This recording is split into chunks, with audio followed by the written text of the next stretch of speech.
Hi, welcome back to Index Card a Day 2017 with me, Creative Katie. We are on card 34 and I'm off prompt. This one's called Believe.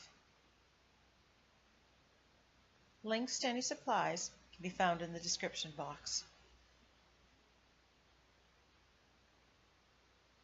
Don't forget to subscribe. And here's the inspiration for this. This is an Inukshuk that is in my yard. It was built with rocks from my previous home in Saskatchewan, and it came with me to BC. So I'm building a colorful background using coffee filters that have leftover paint. So I've pulled out a few colors of them, and I'm choosing coffee filters because I absolutely love the texture and everything that you get when you use these. Some of them have just one color, some of them are multiple colors, and while I'm picking the major color that I'm going for, I'm not overly worried about there's a little orange with the red or that there's a little green with the yellow, because that just adds to the interest. And I'm just ripping them up, getting rid of any of the hard edges. It kind of fans out and all the lines kind of disappear. I'm just ripping what I think I might use. I might end up having to go back for more once I lay this all out.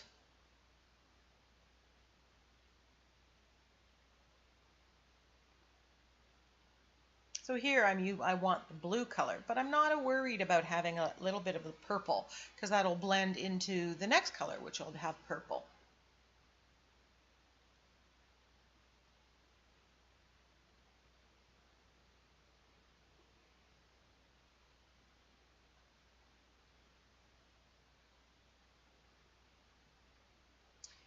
So before I get out my gel medium and start gluing these down, I want a little bit of texture behind the scenes. So I'm just going to use this, I believe this is a Kaisercraft stencil. It's a quarter of what the entire stencil was. It was a 12 by 12 and it had 4 different patterns. And they have a series of these, and I'll put a link to those because I think they're really good value for your money.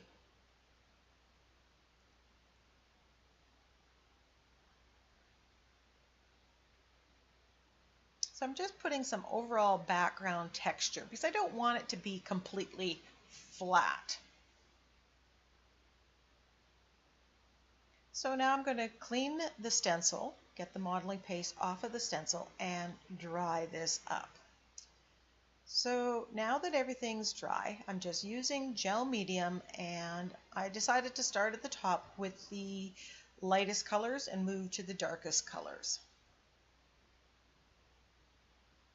And what I don't want is like a straight line where one color ends and the other color begins. And you can see on that second color there's orange and there's red and there's purple, and it's all together. I've done this using Mod Podge to lay this down. I actually prefer using the gel medium. It doesn't take as long to dry, and it just seems to work better somehow. But if all you have is Mod Podge, go for it.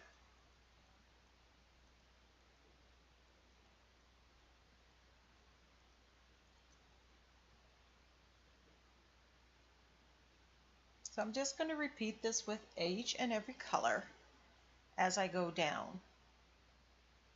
And when there's a little bit of a delay, what I'm doing is maybe grabbing some more of the coffee filter and ripping off some other piece.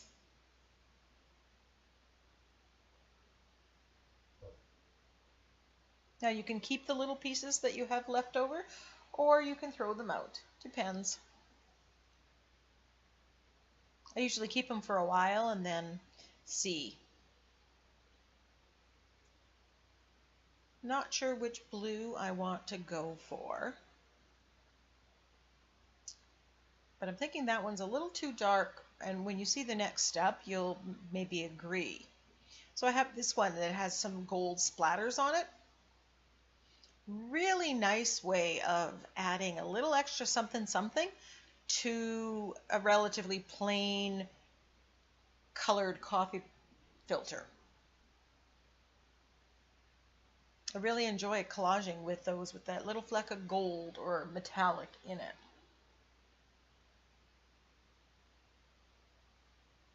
So I think what my plan is to keep the coffee filters out and then just grab them, and when I have some leftover gold paint, when I've splattered on something else, there's always a little extra something left over, throw it in. So I'm mixing the blue, and then I'm moving to the blue and the purple, and then I have purple. Now this is a relatively small size piece. If it was bigger, you would have a greater expanse of this color, and you could build in a lot more interest. The yellow at the top seemed to be a little bit too wide, so I just added some green there.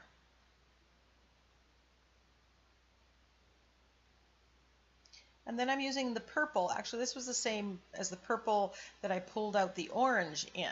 It was kind of a coffee filter that had both of those colors. And it kind of reads with the one above it, where some of the same colors are in there, although I've taken the sections that have the most of the color that I'm looking for.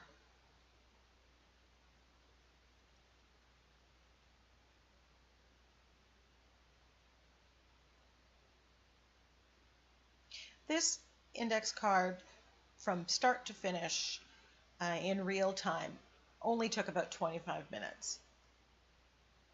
Sitting down and actually creating took a lot longer because the prompts weren't speaking to me, and I was kind of a little bit stubborn in trying to use the prompts. I was just way too much in my head, and nothing creative was coming.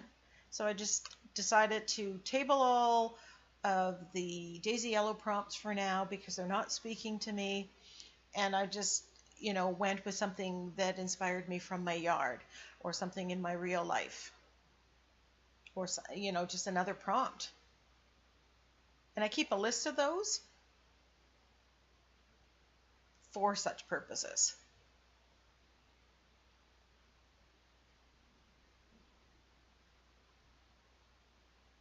So I'm just adding a little bit of interest here and there, touching it up, and then giving this a good dry. Remember, you've got lots of layers of gel medium and tissue paper or coffee filter paper. So now that it's dry, I'm just going to give this a trim.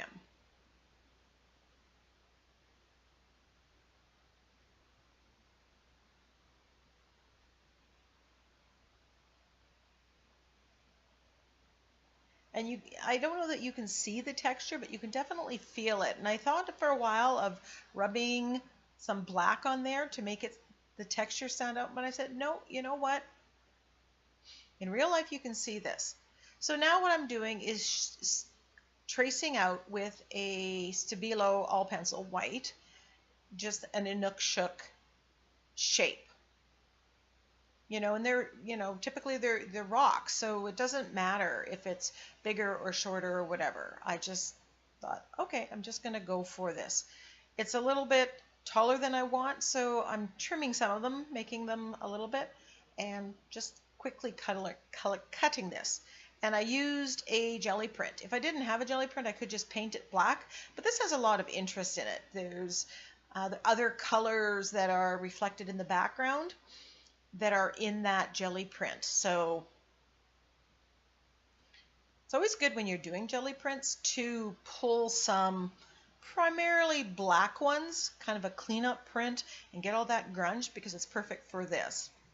So then I'm going through my stash of sentiments, and I think I like this one. This Believe is on deli paper, and just the font seems to correspond well with the shapes of the Inukshuk.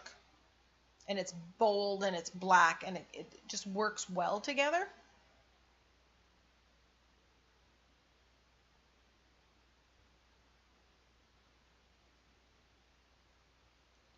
I'm just putting gel medium under and over.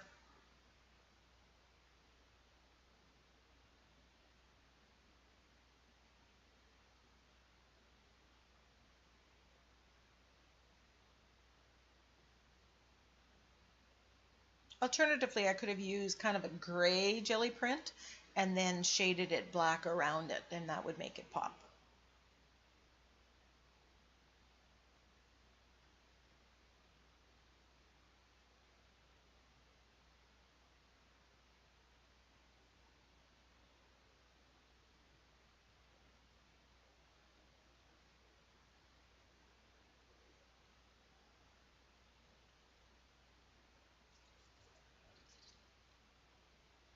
Just pushing it down. Remember, I have that texture underneath it, and it is kind of giving it a rocky, rough surface. I don't know that the camera picks that up. So again, giving this a quick dry.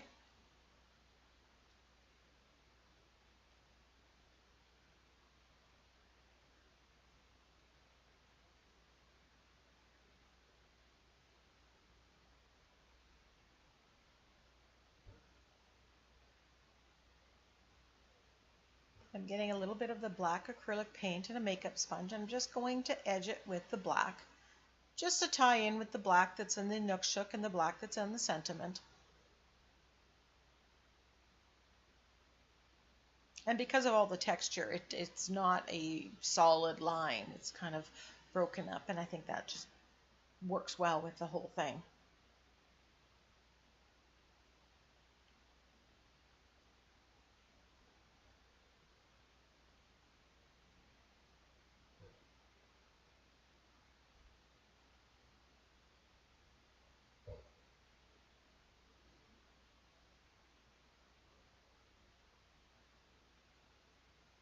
I get out my Uniball Signo White, and I'm thinking maybe I'm just going to trace this, make it stand out a little bit more. So I give it a try. Do not like it. Just doesn't seem to work. So just grab a baby wipe and get them out. I hope you give this kind of background a try. You can create, a mostly blue one with all different shades of blue and mix it. It doesn't have to be a rainbow background. I definitely will be using this technique for other projects. I really like it. And we'll be buying more coffee filters to wipe up leftover paint.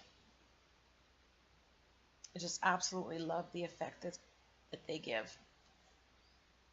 Thanks for watching. We'll see you for the next index card a day.